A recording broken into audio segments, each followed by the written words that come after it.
Sa murang edad, namulat na si Jenny sa kahirapan. At narito tayo sa kanyang trabaho upang alamin ang pang-araw-araw niyang gawain.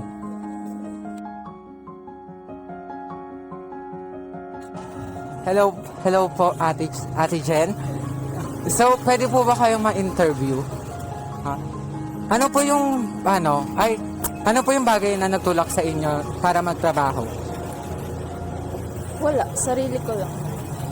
And ano yung feeling na estudyante ka tapos nagtatrabaho ka imbis na nakikisama ka sa ibang kabataan is nandito ka para sumahod, magtrabaho, gano'n. Para sa akin, mas masaya. Paano mo naman ito ng kabataan?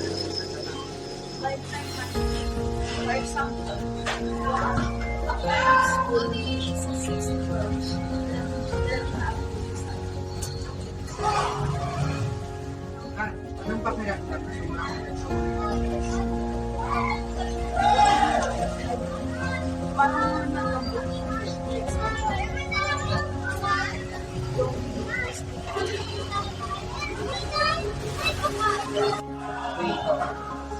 Anong benefits?